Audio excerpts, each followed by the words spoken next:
Hi guys, a very warm welcome to all of you. ये final part है Frankenstein का। इससे पहले मैंने 2 पार्ट ऑलरेडी बना दिए हैं। अगर आप नहीं देखे तो यहाँ पे ऊपर लिंक आ रहा है, पहले आप पुराने 2 पार्ट्स देखिए, अदरवाइज़ ये वीडियो आपको समझ में नहीं आएगा। तो अब कंटिन्यू करते हैं हम इसको लास्ट वीडियो से ही, जहाँ पे मैंने एंड किया था। लास्ट वीडियो में हमने देखा था कि जो मॉन्स्टर है वो विक्टर को लेके एक बिल्कुल सुनसान जगह पे चला जाता है और अब वो विक्टर को बहुत सारी बातें बताता है। सबसे पहले वो उसको बताता है कि उसने ये बोलना कैसे सीखा, क्योंकि विक्टर इस चीज़ को लेके बड़ा हैरान था कि यार ये जो मॉन्स्टर है ये बोलना कैसे सीख गया। तो मॉन्स्टर बताता है कि उसने एक जगह पे, एक तरह के गांव में चला जाता है मॉन्स्टर। वहाँ पे एक झोपड़ी में 3 लोगों को देखा था। एक आदमी था, एक औरत थी और एक ओल्ड पर्सन था। तो उसने वहाँ पे इस झोपड़ी में छेद कर दिया था और इस छेद से उन लोगों को बात करते हुए देखता था, डेली देखता था। ठीक है, तो धीरे धीरे वो उस चीज़ को समझ गया कि ये लोग बात कैसे करते हैं। तो वहाँ से उसने बोलना सीखा, उनको उसने कॉपी करना स्टार्ट किया।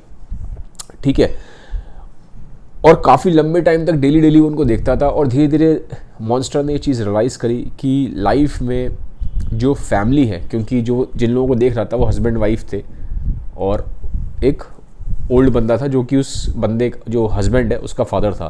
तो उसने इस चीज़ को रियलाइज़ किया कि लाइफ में फैमिली कितनी ज़रूरी है, लोगों का आसपास कितना होना ज़रूरी है, सोशल बॉन्डिंग कितनी ज़रूरी है। क्योंकि वो ये भी दिखता था जब वो लोग बाहर जाते हैं तो कैसे अपने और दोस्तों वगैरह से मिलते हैं, साथ खाते पीते हैं, एंजॉय करते हैं। तो उसको एक बहुत ही डीप सेंस ऑफ लोनलीनेस महसूस होता है उस मॉन्स्टर को कि यार मेरे पास कोई दोस्त नहीं है, मेरे पास कोई फीमेल कंपेनियन नहीं है, मेरे पास कोई एक सोशल बॉन्डिंग के लिए लोग नहीं है आसपास मेरे जैसे। तो उसको बहुत डीप सेंस ऑफ लोनलीनेस महसूस होता है। वहाँ से वो फर्स्ट टाइम इस चीज़ को महसूस करता है कि वो सच में कितना ज़्यादा लोनली है। ये सब चीज़ें वो विक्टर को बता रहा है। ठीक है, और फिर क्या होता है, धीरे धीरे उसके पास नॉलेज भी आती है, क्योंकि उनकी बातें सुनता है तो उसको नॉलेज आना स्टार्ट होती है। तो जब नॉलेज आती है तो एक दिन बाई चांस वो अपना एक नदी में अपना चेहरा देख लेता है और जैसे ही वो चेहरे को देखता है वो बहुत ज़्यादा घबरा जाता है। वो देखता है कि यार उसका जो चेहरा है वो कितना ज़्यादा अगली है। तो अपनी ही अगलीनेस को देख के वो एकदम कांप जाता है, डर जाता है मॉन्स्टर खुद ही। और उसको एक चीज़ रियलाइज़ होती है यहाँ पे कि नॉलेज किस तरीके से हमें मिजरेबल बनाती है, क्योंकि उससे पहले उसको नॉलेज नहीं थी। जब उसने नॉलेज ली लोगों को आसपास बात करते हुए देख के, उस फैमिली को आपस में बातें करते करते देख देख के, तो वो लैंग्वेज सीख गया। अब लैंग्वेज सीखने से उसके पास नॉलेज आ गई। अब वो देखता है कि जब उसके पास नॉलेज आई तो कितना मिजरेबल हो गया, क्योंकि पहले वो उतना दुखी नहीं था। बट जैसे उसने नॉलेज गेन करना स्टार्ट करी, उसको लैंग्वेज समझ में आनी स्टार्ट हुई, उसको ये चीज़ समझ में आने लगी कि वो अपने आप को पहचान पा रहा था देख के। तो ये जब नॉलेज उसके पास आई तो मिजरेबल फील करता है। तो यहाँ पे राइटर एक थीम दिखाता है कि नॉलेज हमें मिजरेबल भी बनाती है, और एक बार आपने नॉलेज गेन कर ली तो आप इस पीछे नहीं जा सकते। वो नॉलेज जो आपके पास है उसको आप अंडू नहीं कर सकते।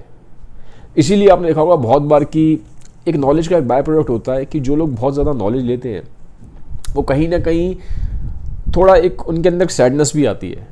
नॉलेज के साथ पावर भी आती है। ये बोला जाता है कि कोट है कि knowledge brings power, but knowledge also brings a lot of sadness as well, क्योंकि नॉलेज के बाद ही उसके अंदर एक मिजरी आई, क्योंकि वो उस रियलिटी को समझ पाया। उससे पहले वो रियलिटी को समझ नहीं पाता। क्योंकि नॉलेज आपको एक पावर देती है रियलिटी को समझने की, और बहुत बार रियलिटी इस तरह से होती है जब हम उसको समझते हैं तो हमारे अंदर मिजरी भी क्रिएट होती है। तो अब फिर वो आगे उसको ये बताता है विक्टर को कि उसने उसके भाई को क्यों मारा, क्योंकि मॉन्स्टर ने, जैसे कि मैंने पिछले पार्ट में बताया था, उसके विक्टर के भाई को मारा था। वो बताता है कि वो जब विक्टर तो मॉन्स्टर को जैसे ही बनाया था भाग गया था, उसको अकेला छोड़ दिया। तो मॉन्स्टर बाहर जाता है, मॉन्स्टर घूम रहा होता है। अब जब घूम रहा होता है तो उसको विक्टर का भाई मिलता है। तो विक्टर का भाई उसको देख के ना बहुत ज़्यादा घबरा जाता है, एकदम बहुत हॉरिफाई हो जाता है। तो ये देख के ना बड़ा ख़राब लगता है यार उसको मॉन्स्टर को, कि मुझे देख के इतना ये हॉरिफाई क्यों हो रहा है, मुझे देख के ऐसे स्ट्रेंजली क्यों बिहेव कर रहा है, क्योंकि सेम विक्टर ने किया था और सेम उसका भाई करता है। तो उसको बहुत गुस्सा आती है इस चीज़ से, और पहले ही वो विक्टर को लेके बहुत गुस्से में था। और जब उसका भाई ये देख के हॉरिफाई होता है, और तो उसका भाई ना ये चीज़ भी बोल देता है, हॉरिफाई तो होता है, ये चीज़ भी बोल देता है कि मैं फ्रैंकेनस्टाइन की फैमिली को बिलोंग करता हूँ। तो ऑलरेडी मॉन्स्टर गुस्से में था विक्टर के उस एक्ट से कि वो उसको देख के भाग गया था। और जब उसका भाई भी सेम वैसे ही हॉरिफाई होता है, और जैसे ही वो ये बताता है कि मैं विक्टर की फैमिली को बिलोंग करता हूँ, तो वो पुराना जो गुस्सा है विक्टर पे वो उस पर और निकाल देता है, उसके भाई पे। ठीक है, तो वो पूरी कहानी सुनाता है कि मैंने जो विक्टर के भाई है, तुम्हारे भाई को मैंने क्यों मारा। ठीक है, उसके बाद कहानी आगे बढ़ती है। फिर मॉन्स्टर बताता है कि कैसे उसने नॉलेज और एक्वायर की। वो बताता है कि मुझे एक बैग मिला था, लेदर का बैग मिला था, उसमें से मैंने बुक्स निकाली, जो मैंने आपको बताया था लास्ट वीडियो में कि वो जॉन मिल्टन की जो पैराडाइज लॉस्ट है उसमें से कुछ लाइंस को कोट करता है। तो बताता है कि मैंने वो उस बैग में 3-4 बुक्स थी, काफ़ी बड़ी अच्छी अच्छी बुक्स थी। वो कहता है वो बुक्स मैंने पढ़ी और वहाँ से मैंने और ज़्यादा नॉलेज गेन करी। ठीक है, तो इस चीज़ का भी आंसर मिलता है कि वो कैसे वो पढ़ना लिखना भी सीखा। अब फिर आगे मॉन्स्टर बताता है, कहता है कि यार जब बहुत लंबे टाइम तक वो उन लोगों को ऑब्जर्व कर लेता है जो एक झोपड़ी में रह रहे थे, तो देखता है कि ये लोग ना बहुत पुअर हैं। तो क्या करता है मॉन्स्टर, रात को जाता है जंगल में और लकड़ी काटता था, क्योंकि वो लोग लकड़ी वगैरह काटते थे, तो वो रात भर लकड़ी काटता है उनके लिए, और सुबह जो लकड़ी वो काटता है वो उनके दरवाजे पे छोड़ आता है। वो उनको ना एज अ फेवर कर रहा था मॉन्स्टर, क्योंकि उनसे उसने बहुत कुछ सीख लिया था, सीक्रेटली नॉलेज ली थी, तो वो उनको जो उसने फेवर लिया था उसको वापस रीपे कर रहा था, लकड़ियाँ उनके झोपड़ी के आगे रोज़ रख के। ठीक है, तो हम यहाँ पे ये भी दिखा रहे हैं कि जो मॉन्स्टर है उसकी एक बहुत अच्छी साइड भी है, क्योंकि जो उसने सीखा उसको उसने रीपे भी किया। ठीक है, तो ये उसकी एक सॉफ्ट साइड दिखा रहा है, मॉन्स्टर की राइटर सॉफ्ट साइड दिखाने की कोशिश कर रहा है। फिर अब धीरे धीरे क्या होता है, मॉन्स्टर के अंदर ना एक गुस्सा क्रिएट होता है। गुस्सा कैसे क्रिएट होता है कि मॉन्स्टर बताता है एक इंसिडेंट। वो कहता है कि एक दिन वो डिसाइड करता है कि वो ना जितने भी झोपड़ी में लोग रह रहे थे वो लोग बाहर गए होते हैं, सिर्फ एक ब्लाइंड मैन होता है। वो ब्लाइंड मैन जो होता है वो घर पे था, अंधा था वो, तो उससे जाके बातें करने लग जाता है मॉन्स्टर उस ब्लाइंड पर्सन से। अब ब्लाइंड पर्सन को तो कुछ समझ में आती नहीं है, दिखता तो है नहीं उसे मॉन्स्टर कैसा है। अब थोड़ी देर बाद क्या होता है, जो लोग बाहर गए होते हैं वो लोग वापस आ जाते हैं। अब जैसे ही वो मॉन्स्टर को देखते हैं वो एकदम डर जाते हैं, बहुत डरते हैं, चीखते चिल्लाते हैं और भाग जाते हैं। अब ये देख के ना मॉन्स्टर को बड़ी खुंदस आती है। वो कहता है यार ये क्या चक्कर है, मतलब मैं लोगों की हेल्प कर रहा हूँ, उनसे बात करने की कोशिश कर रहा हूँ और लोग मेरे को देख के भाग जाते हैं, बहुत ही स्ट्रेंजली बिहेव करते हैं। मतलब तो गुस्से में होता है, काफ़ी बड़बड़ाता हो जाता है। आगे जाता है तो देखता है, अभी सोच ही रहा था कि वो ह्यूमन से बदला लेगा, उन्हें छोड़ेगा नहीं। आगे जाता है, देखता है एक नदी में ना एक लड़की डूब रही होती है। अब उसको देख के दोबारा दया आ जाती है, तो वो उस लड़की को बचा लेता है डूबने से, उसको वापस किनारे पे लेके आता है। वहाँ पे एक बंदा जा रहा होता है, उसको लगता है कि इस लड़की को इसने ही डुबोया है और ये जो मॉन्स्टर है इस लड़की को मारने की कोशिश कर रहा है, जबकि उस मॉन्स्टर ने उसे बचाया था लड़की को। तो ये देख के उस साइड में जो बंदा जा रहा होता है उसे गुस्सा आती है, वो उसको शूट कर देता है। खैर मॉन्स्टर भाग जाता है, पर उसको देख के ना बड़ी खुंदस आती है। वो कहता है ये जो ह्यूमंस हैं ये ठीक नहीं है, मैं इनको अपनी जान पे खेल को इनको बचाने की कोशिश करता हूँ और मैं इनके लिए इतना अच्छा कर रहा हूँ। मैं लकड़ी भी लेके आया था, जैसे उसने बताया, पहले रात भर वुड्स काटता है उन लोगों के लिए, उनसे पास आने की कोशिश करता है, उनको समझाने की कोशिश करता है मैं अच्छा हूँ। अब इस लड़की को उसने डूबते हुए बचाया, बट फिर भी वो कहता है यार ह्यूमंस मेरे साथ कैसे बिहेव कर रहे हैं, अब नॉर्मली बिहेव कर रहे हैं। अब तो उस बंदे ने गोली भी चला दी थी। उसको बहुत गुस्सा आती है इस चीज़ से, कहता है यार ह्यूमंस पे ना उसको खुंदस आ जाती है। तो ये सारी वो क्या होता है, ये ना बातें विक्टर को बता रहा होता है। विक्टर को ये कहता है कि यार देखो विक्टर, स्टोरीज की ख़त्म यहाँ पे बस एंड पे आ जाती है विक्टर को बताते बताते, क्योंकि विक्टर को ही पूरी कहानी सुना रहा होता है। वो कहता है विक्टर तुमने मुझे बनाया है, अब ये तुम्हारी रिस्पॉन्सिबिलिटी है यार कि तुम मेरी लोनलीनेस का इलाज करो, क्योंकि मुझे पूरे टाइम बहुत गुस्सा आती है तुम लोगों पे, ह्यूमंस पे। तो अब इसका इलाज वो कहता है एक इलाज है कि जैसे तुम्हारे पास इतने दोस्त हैं, कंपेनियन है, ठीक है, तो मुझे अकेला मत छोड़ो, मेरे लिए फीमेल कंपेनियन बना दो। तुम जैसे ही मेरे लिए फीमेल कंपेनियन बनाओगे तो मैं यहाँ से बहुत दूर चला जाऊँगा। वो बोलता है कि मैं साउथ अमेरिका में कहीं चला जाऊँगा, क्योंकि उस टाइम तो यूरोप में था, स्विट्जरलैंड के आसपास की बात है। वो कहता है मैं साउथ अमेरिका में चला जाऊँगा और मैं तुम लोगों के कभी टच में नहीं आऊँगा ह्यूमंस के, ठीक है। मैं अपनी जो कंपेनियन होगी उसके साथ हमेशा एक बहुत ही खुशी वाली ज़िंदगी बिताऊँगा। तो प्लीज़ यार विक्टर तुम मेरे को बना सकते हो तो तुम मेरे लिए एक फीमेल कंपेनियन भी बना सकते हो, ठीक है। तो ये बातें वो विक्टर को बोलता है। इसके बाद से मैं तुम लोगों के पास भी नहीं आऊँगा और तुम्हें कोई नुकसान नहीं पहुँचाऊँगा किसी तरह का। अब विक्टर को उसकी बातें समझ में आती है, थोड़ा फील भी बढ़ता है, वो फील करता है यार उसके बारे में कि यार बातें तो ठीक कह रहा है जो मॉन्स्टर है, इसके लिए कोई ना कोई कंपेनियन बनाना पड़ेगा। तो विक्टर क्या करता है उस टाइम पे एग्री करता है। वो कहता है हाँ ठीक है मॉन्स्टर, मैं तुम्हारे लिए एक फीमेल कंपेनियन बना दूंगा। अब क्या होता है उस टाइम तो वो हाँ कर देता है विक्टर, और घर पे आता है तो काफ़ी चीज़ें सोचता है, बट फाइनली वो कहता है चलो मैं बना देता हूँ उसके लिए, क्योंकि मेरी रिस्पॉन्सिबिलिटी यार, मैंने ही बनाया इसको, तो मुझे भी इसकी फीमेल कंपेनियन को बनाना पड़ेगा, नहीं तो पता नहीं ये गुस्से में आ गया और क्या ना कर दे। अब ये क्या करता है, अब टाइम बीतता जाता है, ठीक है। वैसे ही जैसे पहले इसने इस मॉन्स्टर को बनाया था, ऐसे ही इसकी फीमेल मॉन्स्टर को बनाने के लिए सारा इंतज़ाम कर लेता है, ठीक है। फिर वही इधर उधर से सारे बॉडी पार्ट्स को जोड़ के अलग अलग क्रिएचर्स के वैसे ही एक पूरी एक बॉडी तैयार कर देता है और वो एक फीमेल बॉडी बनती है, ठीक है। लेकिन अभी वो डेड होती है। अब वो ना बस जान डालने ही वाला होता है, लेकिन क्या होता है कि बाहर ना खिड़की में से ना वो जो मॉन्स्टर होता है वो झांक के इसको देख रहा होता है विक्टर को, और वो एक स्माइल देता है उसको। अब वो तो स्माइल इस चीज़ की दे रहा था क्योंकि उसे लग रहा था विक्टर बहुत अच्छा काम कर रहा है, उसके लिए एक फीमेल कंपेनियन बना रहा है, बट विक्टर उसको अलग तरीके से इंटरप्रेट करता है। विक्टर उसको ऐसा इंटरप्रेट करता है कि जो मॉन्स्टर स्माइल कर रहा है ये एक बहुत ही ईवल स्माइल है, इसके पीछे कोई ईवल इंटेंशन है, ठीक है। तो ये देख के विक्टर ना एंड टाइम पे थोड़ा घबरा जाता है, और वो उस चीज़ को एकदम से उसके दिमाग में थॉट्स आते हैं कि कहीं ये मैंने इसकी फीमेल कंपेनियन बना दी, फीमेल मॉन्स्टर बना दी, तो कहीं ये दोनों मिलके आगे रेस ऑफ पूरी मॉन्स्टर्स ना खड़ी कर दें, ठीक है। जो ये बच्चे पैदा करेंगे वो भी इनकी तरह मॉन्स्टर्स ही होंगे, सारे के सारे डेविल्स निकलेंगे, तो ये तो कहीं ह्यूमन रेस को ही ना ख़त्म कर दे। तो ये थॉट्स उसके दिमाग में आना स्टार्ट हो जाते हैं, तो वो घबरा जाता है इस थॉट से। तो एकदम से क्या करता है, वो आग लगा देता है उस जो वहाँ पे बॉडी रखी थी उसके फीमेल मॉन्स्टर की, उसमें आग लगा देता है। अब ये देख के बाहर जो मॉन्स्टर खड़ा होता है वो उसको बहुत गुस्सा आता है, वो अंदर आता है, वो इसको पूरी तरह से बहुत ज़्यादा गुस्से में आता है, इसको पकड़ लेता है, इसको बोलता है एकदम झंझोर के कि तुमने क्या किया, तुमने मेरी कंपेनियन को तुमने मार दिया, ये कर दिया, वो कर दिया। बहुत गुस्से में आता है और उसको बोलता है कि विक्टर अब मेरी बात सुनो, तुमने मेरी फीमेल कंपेनियन को मारा है, तुमने मुझे लोनली छोड़ा है, अब मैं तुमसे तुम्हारी शादी के दिन मिलूंगा। और ये कह के वहाँ से मॉन्स्टर चला जाता है। अब विक्टर बाहर आता है, थोड़ा सा घबराया हुआ था जो पूरा इंसिडेंट हुआ। अब उसको ना थोड़ी देर बाद एक न्यूज़ मिलती है कि जो उसका दोस्त था हेनरी, ठीक है, उसका एक दोस्त था जो मैंने पार्ट 1 में भी डिस्कस किया था, उसका एक फ्रेंड होता है हेनरी जिसने उसके बाद यूनिवर्सिटी ऑफ जर्मनी की पढ़ाई करी थी, तो उसको किसी ने मार दिया। और पुलिस का जो पूरा शक जाता है वो जाता है विक्टर पे, और पुलिस उठा के ना इसको बंद कर देती है विक्टर को। अब विक्टर को बात मालूम होती है ये काम मॉन्स्टर ने किया है।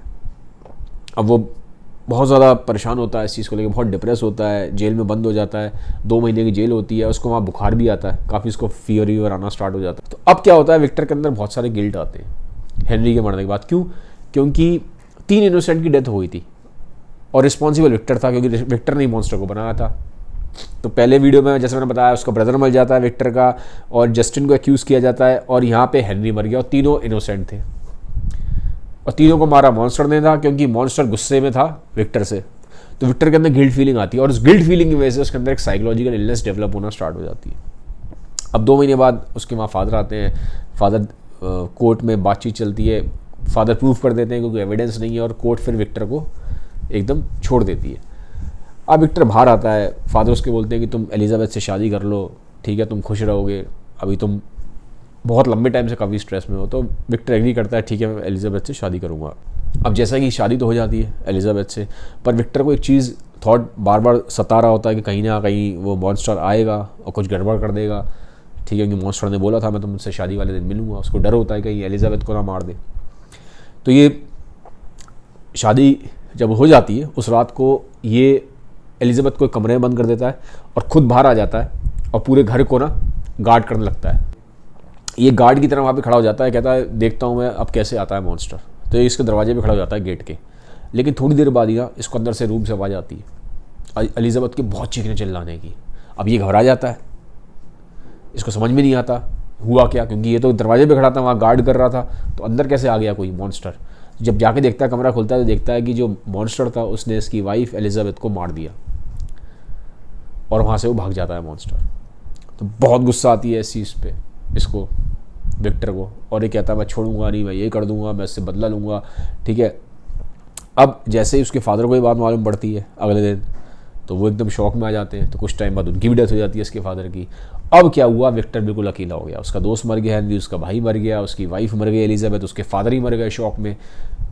अब बहुत ज़्यादा अकेला हो जाता है और बहुत ज़्यादा बीमार पड़ जाता है। तो ये उसकी साइकोलॉजिकल जो उसके अंदर एक इलनेस जनरेट होती है, बढ़ती जाती है। तो यहाँ पे एक थीम और निकल के आ रही है बार बार, आप देखेंगे ये इस तरह की थीम डॉस्टोवस्की की नॉवेल्स में भी आती है, और इस तरह की जो इलनेस यहाँ पे डेवलप हुई है साइकोलॉजिकल इलनेस के बाद में सिगमंड फ्रॉइड ने भी बात करा है। बहुत बार क्या होता है, ये हमारी कुछ इलनेसेस ऐसी होती हैं जिनके बारे में ना कोई रीज़न मिलता नहीं है हमें कि ये बीमारी हमें बार बार क्यों हो रही है। हम दुनिया भर के चेकअप्स कराते हैं, हम दुनिया भर के डॉक्टर्स के पास चले जाते हैं, बट बहुत बार क्या होता है, इन जो इलनेस की जो वजह होती है वो साइकोलॉजिकल होती है, क्योंकि ये जो डीप में उसके अंदर जो विक्टर के अंदर एक साइकोलॉजिकल ये जो एक गिल्ट पैदा हो रही थी, ये जो इमोशंस पैदा हो रहे थे उसके अंदर गिल्ट पैदा हो रही थी कि उसकी वजह से इनोसेंट लोग मर रहे हैं। तो विक्टर के अंदर बहुत स्ट्रॉन्ग सेंस ऑफ एक तो गिल्ट आ रही थी और रिवेंज की जो भावना थी, तो उससे जो उसकी पूरी साइकोलॉजी थी, पूरी बॉडी की जो केमिस्ट्री थी वो डिस्टर्ब हो रही थी। इसकी वजह से उसके अंदर साइकोलॉजिकल इलनेस जनरेट हो रही थी। इस तरह की साइकोलॉजिकल इलनेस को डॉस्टोवस्की ने भी अपनी नॉवेल्स में कई बार दिखाया है, सिगमंड फ्रॉइड ने भी इसके बारे में काफ़ी बात की है। ठीक है, तो अब क्या होता है, कहानी आगे जाती है, इसको बहुत गुस्सा होता है। ठीक है, तो ये कहता है कि अब मैं यहाँ स्विट्ज़रलैंड को छोड़ के इसको, मेरा एक ही लाइफ का मोटिव रह गया है कि मैं इसको मॉन्स्टर को मारूंगा। अब देखिए मॉन्स्टर ने क्या किया, मॉन्स्टर ने विक्टर को वही रियलाइज़ करवाया जो मॉन्स्टर खुद फील कर रहा था। मॉन्स्टर क्या फील कर रहा था, मॉन्स्टर को बहुत डीप सेंस ऑफ लोनलीनेस महसूस हो रही थी। उसको लगता है दुनिया में मेरा कोई नहीं है, मैं बहुत लोनली हूँ। तो वो सेम फीलिंग उसने विक्टर को करवा दी अब, क्योंकि विक्टर के भी सब मर गए थे, दोस्त नहीं है, फादर नहीं है और वाइफ नहीं है, कोई नहीं है। सेम फीलिंग जो विक्टर ने मॉन्स्टर को फील करवाई थी लोनलीनेस की, मॉन्स्टर वापस रिवेंज लेके उसको विक्टर को फील करवा देता है। ठीक है, तो ये जो रिवेंज की जो थीम है ये बार बार राइटर इसको यहाँ दिखा रहा है। अब विक्टर क्या करता है, इसको गुस्से में होता है, कहता है मैं मॉन्स्टर को मारूंगा, मेरी लाइफ का एक ही एम है, मुझे मॉन्स्टर को मारना है, मॉन्स्टर से बदला लेना है।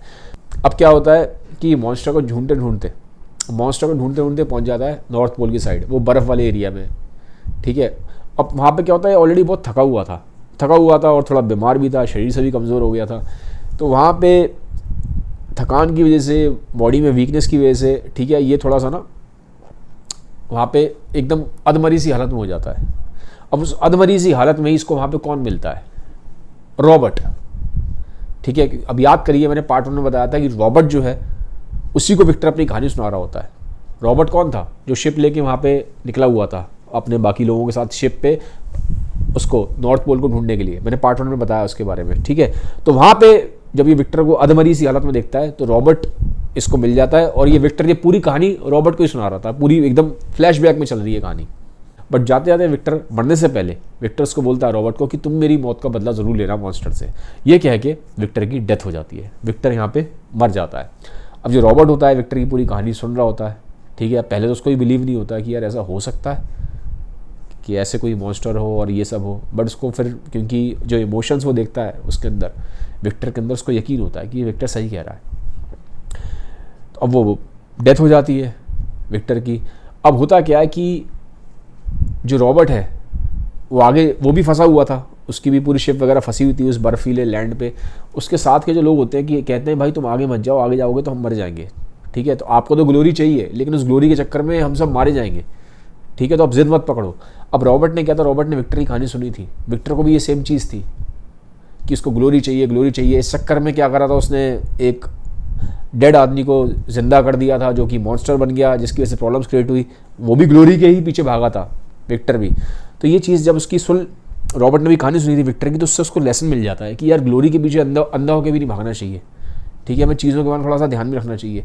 तो फिर विक्टर अपने बाकी जो शिप वाले होते हैं, जो लोग उसके होते हैं, समझाते हैं, उस बात को मान जाता है। वो कहता है मुझे अपनी जिद छोड़नी चाहिए ग्लोरी की और मुझे वापस जाना चाहिए।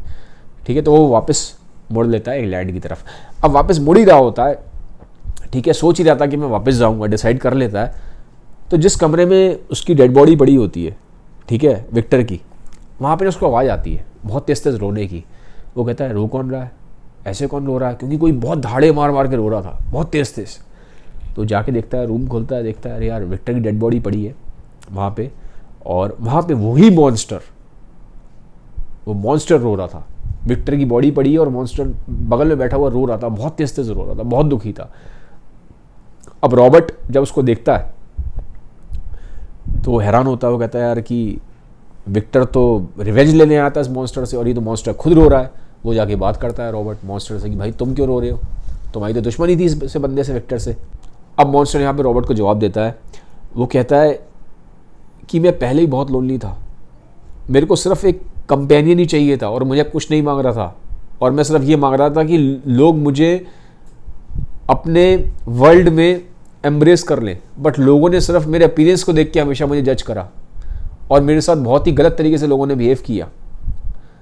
ठीक है, तो कहता मैं पहले ही बहुत ज़्यादा लोनली फील कर रहा था, मेरे पास था कौन, कोई नहीं था, कोई मुझे पहचानता तक नहीं था।